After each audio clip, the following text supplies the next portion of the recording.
Don't let anyone gatekeep sliding scale insulin. It's not that hard, and we're going to run through how you do it. Insulin has many different activity profiles. For this video, we'll talk about basal insulin or glargine, which is long-acting, and bolus insulin or aspart, which is short-acting, given around mealtime. When it comes to insulin dosing, you always want to undershoot. Low blood sugar is much more dangerous than high blood sugar. First off, what even is a sliding scale? Well, I'll tell you right now. Before every patient eats a meal, the nurse is going to check their blood sugar. They're going to look at a scale, and it's going to tell them how much insulin to give them before the meal. Here's an example of one type of sliding scale. 0 to 150, the nurse gives nothing. 150 to 200, or the first 50 over 150, she gives 1 unit. Remember, this is short-acting or aspart we're giving here.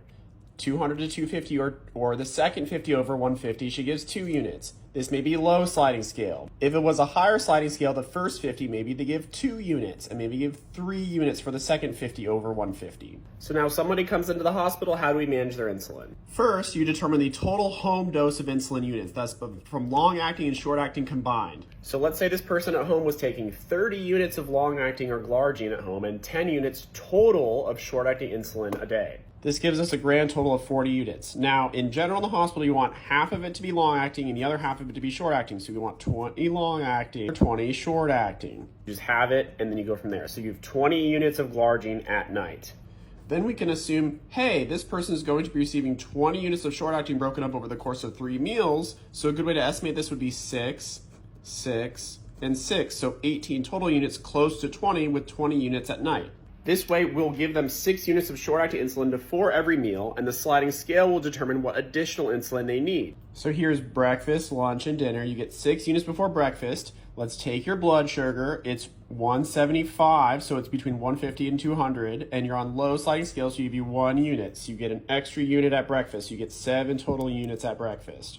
And then you just see how many units they need during the day. So let's say they need 7 at breakfast, 7 at lunch, and 7 at dinner. That gives us 21 total units of short-acting plus the 20 of long-acting. I'm pretty happy with that. That's split down the middle. I wouldn't change much. What if they take their blood sugar before breakfast and it's 300? So they get 5 units of insulin. Now here they get 11 units. Then they get 13 at lunch because it's even worse. Then they get 11 again. Now if you add up all the short-acting and compare it to the long-acting, we have 35 short-acting and we have 20 long-acting. Well, that's a discrepancy. So how do we handle this? We start from the top and we try to halve it again. So for the long-acting we have 20 and the short-acting we have a total of 35. So together that's 55.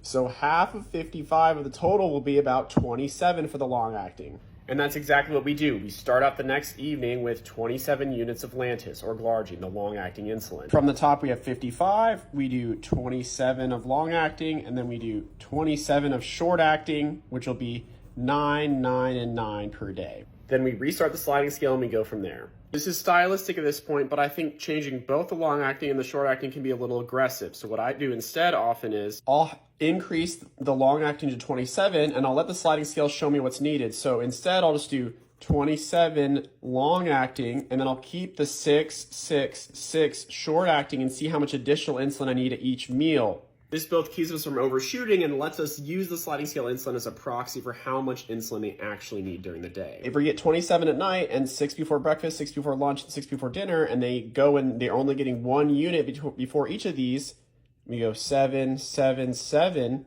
I feel pretty good about that. That's pretty much right down the middle. We might actually bring this down a little bit. But if we keep it at 27 and we go here throughout the day and we're getting 3 units, 3 units, 3 units, that's a sign that we still probably need to go up on the mealtime insulin to get this closer to 1/2 of the total. And if they're getting 0 sliding scale throughout the day, that may be a sign that the insulin is too high and we can bring the total units down. It's all about kind of adjusting the bar here. I'm not covering what diabetes meds to continue or start in the hospital. There's a million different ways to do sliding scale insulin. This is just one way to do it. I just want to introduce you to the topic and give you a framework to go off of.